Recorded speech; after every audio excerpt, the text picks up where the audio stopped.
Howdy everybody, welcome back. This is video number 1 of 2 for the Aileron Actuation. It's basically the push rods that move the ailerons in the wings. They give you this fancy little cutout that you just cut out, and it wraps around and it'll show you where you need to drill on the actual push rod itself. And then I'm just using my little punch and marking them, and then I'll break out the little rig, the jig that holds it on the drill press there, and drill the holes. So nothing too fancy there. It's pretty easy. And then I just got this self-centering drill press jig from Harbor Freight. It's like $8.99. I mean, it's cheap, but it works. It holds pipe straight, so you can drill in the center of the pipe. So it works pretty well. I highly recommend it if you don't already have one. You could also accomplish the same thing with wood, just by cutting 45s on 2 pieces and putting them together. It works too, but that little drill press jig, it fits on the drill press and works pretty well. So I figured I would tell you some jokes. So I have 2 jokes today. Here's the first one. Why don't eggs tell jokes? Because they'd crack each other up.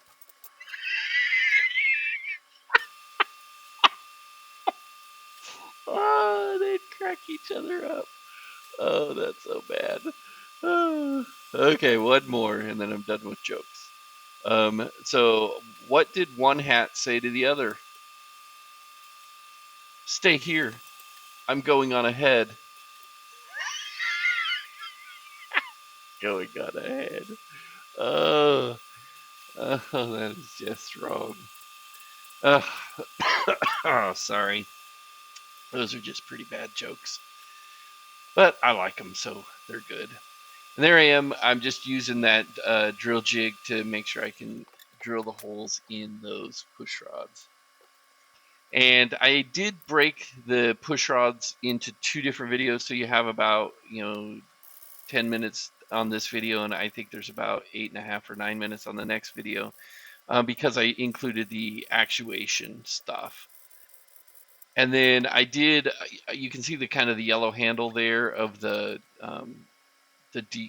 file. It's just a cheap little round file that I use to kind of clean out the inside of the pipe. So if you don't have one, Harbor Freight has them. They're pretty cheap, and they work pretty well. It just gets the burrs off of the inside of the tube itself. You use your pinky and you set it there, and then just kind of spin it, and it will mark that line. So that's a pretty good tip, and you'll use that a lot. Like I use it if I have to draw a line like down the middle of a J-channel or something.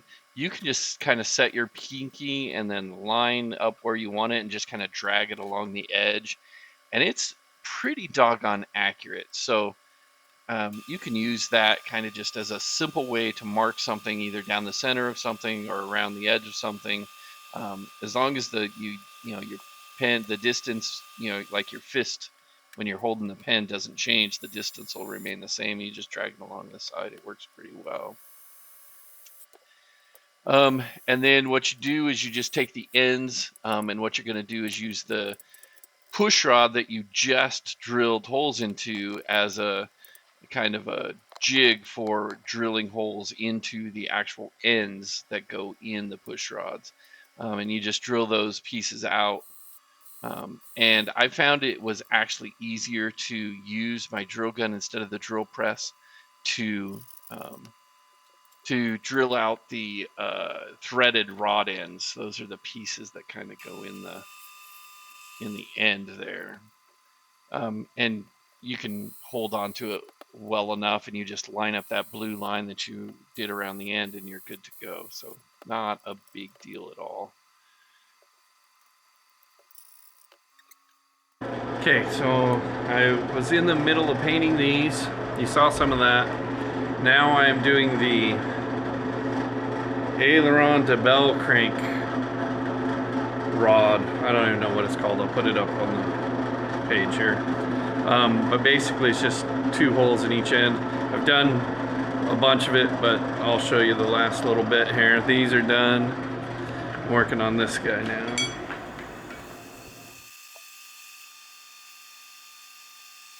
And it needs holes on both sides, so I'm just drilling straight through because that'll make it sure it's lined up. So yeah, if you are going to, if you need basically 4 holes, you know, kind of 90 degrees from each other, if you just drill all the way through, that'll put 2 holes basically at 180 degrees, and then you rotate it 90 degrees, drill straight through, and that'll give you your full 4 holes. It works pretty easy. It's not too bad. I did find though that with the stuff that is powder coated, the ends don't fit in there easily. So you have to, and you'll see me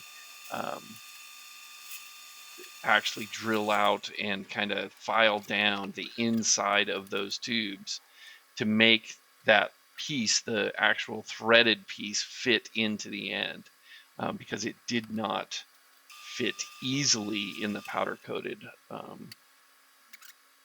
actuator, the powder coated rod there. So you'll see me do all kinds of stuff. I did get the first one in. It took some pounding, and I did find that the actual rivet that you put in there, if you're not lined up exactly where you need to be, it will kind of bend over that rivet. I did actually have to drill out some, but if you're straight on, it should be perfectly fine. Not bad.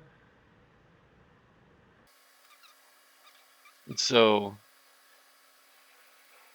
you'll see me there. I was using sandpaper, and then you'd see me with my round file that I already talked about, trying to get the inside of that pipe, get the powder coat that kind of builds up on the end, to try to get it removed so I could get the pieces into the end. And then I put the little threaded end in my drill gun, and then had a little piece of sandpaper that I was using to try to clean that end up a little bit as well. And I used the drill motor itself to kind of spin it. And then I got drills the appropriate size, and just use them to kind of hollow out and get that paint and the powder coat out of the center of that particular tube. But yeah, you just hold it there, drill it out, and it'll get rid of some of the powder coating on the edge there. And then you'll see it will slide in nice, and then deburr some stuff. I had drilled some holes, and then you're good to go. But that powder coating is an issue. It is a problem. You have to get rid of it.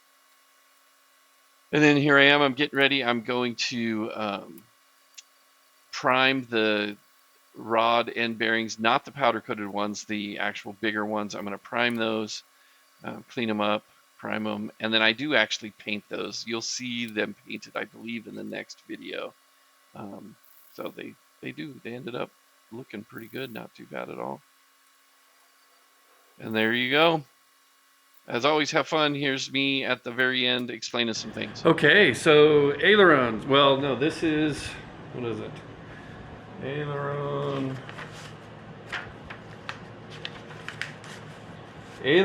Actuation. So the actual moving of it. The first part is to build your push rods. You notice I happen to have painted mine just because I thought it looked a little bit better. So we'll see. And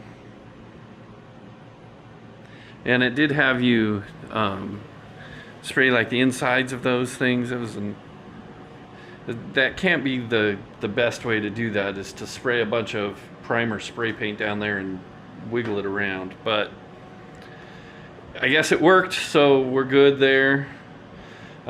That's kind of why I'm painting it with so I have the primer on there, and now I'm adding an actual coat of Rust-Oleum matte black paint on it, just to protect it a little bit more. I'm not sure why they wanted it so protected, but hey, we'll do it. It'll be good. And then I finished these guys last night. These are the push rods from the bell crank to the actual aileron. So they'll go kind of inside there like that. So those are done, and they're powder coated, so we don't have to worry about those. And now I'm working on the bell crank, the bell cranks. So not a whole lot to do with these, just put some nut plates on and get some bushings and stuff situated, but that's what I'm working on. So there you go.